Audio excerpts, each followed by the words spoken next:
하버와 암모니아의 합성. 노벨상 나와라 뚝딱 시간입니다. 오늘은 암모니아 합성과 관련된 노벨상 이야기를 해보도록 하겠습니다. 토양의 생산력은 자연의 경제 법칙에 따르는데 일반적으로 곡식에서 나오는 퇴비가 토양으로 되돌아가면 일정한 수준이 유지됩니다. 그러나 토양의 생산성이 증가하기를 바라면 부가적으로 비료를 사용해야 하겠죠. 매년 수확의 큰 부분이 매해 증가하는 인구에 의해 소비되고 마을에서 나오는 아주 적은 양의 퇴비가 경작하는 땅으로 되돌아가기 때문에 토양은 고갈될 수밖에 없고 수확량이 감소하는 것을 피할 수는 없습니다. 이와 같은 원인이 인공 비료를 제조하도록 만들었죠. 적어도 유럽의 경우 비료 없이 경작할 수 있는 국가가 거의 없을 정도로 해마다 인공 비료의 필요량이 증가하고 있습니다. 인공 비료 중에서는 질소화합물이 중요한데 인산이나 산화칼륨과는 달리 풍화작용으로 인해 식물에 꼭 필요한 질소화합물이 토양에 많이 저장되어 있지 않기 때문입니다. 게다가 유용한 질소의 일부분은 순환 과정에서 비활성 대기질소로 되돌아갑니다. 이와 같은 손실분은 폭우와 박테리아의 활동으로 확실히 보충되지만 지금까지의 경험으로는 인공질소 비료 없이는 집약적인 경작을 유지할 수 없다는 것입니다. 이 같은 사실은 무엇보다도 오늘날 가장 중요한 곡물 가운데 하나인 사탕무에 해당이 됩니다. 여러 해 동안 단지 2개의 인공질소 화합물이 존재하였는데 그것은 질산칼륨과 염화암모늄입니다. 그러나 이것을 합성하는 오래된 방법은 유럽과 미국에서 중지되었고 질산나트륨이 등장하였으며 이것을 질소 비료로 만들기 위해서 광물탄의 건식 증류로부터 나오는 부산물을 사용하였습니다. 1900년대 당시 질소로 계산한 질산나트륨, 즉 칠레 초속의 연간 소비량은 50만 톤 이상이었습니다. 이 많은 양이 대부분 비료로 사용되었습니다. 이로 인해 심각한 문제가 제기되었는데 그것은 칠레에 있는 초속 매장량이 도대체 언제 고갈될 것인가 였습니다. 오래 지속된 세계대전이 모든 국가로 하여금 가능하면 어느 곳이나 유기물화의 필요에 따라 대처하기에 충분할 정도로 자국 내에서 생활 필수품을 생산하도록 조장하였죠. 특히 대규모 광물 매장량도 없고 값싼 수력 발전도 할 수 없는 국가에서는 초석이 가장 중요하기 때문에 암모니아와 질산의 인공적인 생산은 매우 중요했고 필수 불가결했습니다. 암모니아는 자연산과 인공산물의 경계에 있는 물질로서 아스팔트와 갈탄의 건식 증류로 얻어집니다. 암모니아는 질량비 1.3%에 해당되는 양이 질소 함유 광물로부터 나오는데 많은 부분이 코크스로 남아있거나 증류하는 동안 질소로 날아갑니다. 20세기의 첫 10년 동안 공기로부터 질소를 고정하는 여러 방법이 발표되었지만 이 중에서 시험 단계까지 살아남은 것은 거의 없었습니다. 그중 처음 개발된 방법이 프랑크 카로의 사이안 아마이드 방법입니다. 칼슘 사이안 아마이드가 비료로서 기대에 완전히 미치지는 못했지만 함유된 질소가 상대적으로 쉽게 암모니아로 바뀔 수 있기 때문에 활용에 도움이 되긴 하였습니다. 연력학의 주요 원리를 사용하여 일산화탄소를 생성하는 대기질소의 연소와 관련된 모든 정량 조건을 계산할 수 있게 되자 비르켈란트와 에이덴은 이것을 기술적으로 응용하여 처음으로 성공적인 결과를 얻었습니다.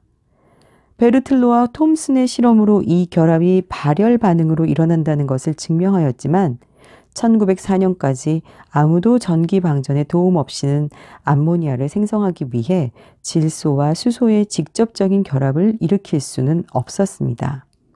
이런 부정적인 결과는 낮은 온도에서의 느린 반응과 높은 온도에서의 불리한 평형 상태에 의한 것임을 경험으로 쉽게 알 수 있었습니다. 1884년 램지와 영이 촉매로 철을 사용하여 실험을 수행했지만 불확실한 결과를 얻었을 뿐입니다. 하버 교수와 반 오르트는 이전의 실험이 문제에 대한 기술적 해답을 줄 거라는 희망을 갖고 1904년 현대 물리화학 방법에 기초를 두고 관련 분야의 방법론적인 연구를 시작하였습니다.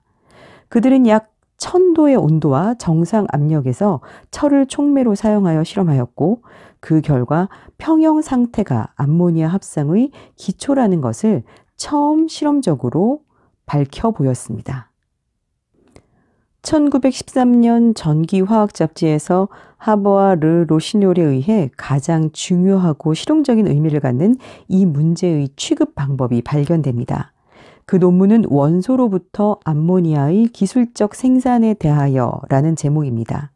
이 논문은 루트비히 샤펜에 있는 바덴 아닐린 소다사에서 공장 규모로 방법을 발전시키는데 큰 실마리를 제공하였고 주요 개발은 보슈의 지도 아래 이루어졌습니다. 초기 실험에서 약 600도는 효과가 없어 보였고 부피가 감소되면서 결합이 일어나는 것으로 밝혀졌습니다. 평형의 법칙에서 압력이 높을수록 평형은 암모니아 쪽으로 이동하는데 이것이 기본적인 원리를 제공했죠. 약 500도의 온도를 가능한 한 가장 높은 압력과 함께 사용해야 하는데 실제로 약 150기압부터 200기압의 압력이 가능합니다. 이 높은 압력이 반응을 과속화시키리라는 것을 예상할 수 있습니다. 그러나 그처럼 높은 압력과 온도에서 순환 시스템의 기체의 흐름이 포함된 실험은 매우 심각한 어려움을 불러일으켰고 그때까지 시도된 적은 없었습니다. 그러나 실험은 완전히 성공적이었습니다. 문제의 논문은 사용한 장치의 자세한 도면을 포함하고 있는데 철을 촉매로 사용하여 1시간당 그리고 접촉부터 1리터당 약 250g의 암모니아를 생산하였고 우라늄이나 오스뮴을 촉매로 하여 더 많은 양을 생산하였습니다. 가열은 전기적으로 이루어졌지만 장치로부터 새어나오는 열은 대개 투입되는 기체에 다시 이용되기 때문에 요구되는 온도는 재생하는 열과 암모니아 생성으로부터 방출되는 열에 의해 유지할 수 있었습니다. 하버의 관찰에서 매우 중요한 특징은 기체가 반응 중에 더 빠른 유속으로 보급되면 단위 시간당 생산되는 암모니아 양이 점차로 증가한다는 것입니다. 하버는 가장 좋은 촉매는 오스뮴이고 그 다음이 우라늄이나 탄화 우라늄이라는 것을 알아냈습니다.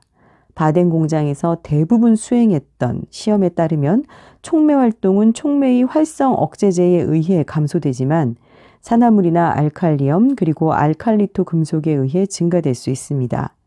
점점 더 활성이 좋은 촉매가 발견되었고 이것으로 관내 압력을 점차로 감소시키는 것이 가능하였습니다.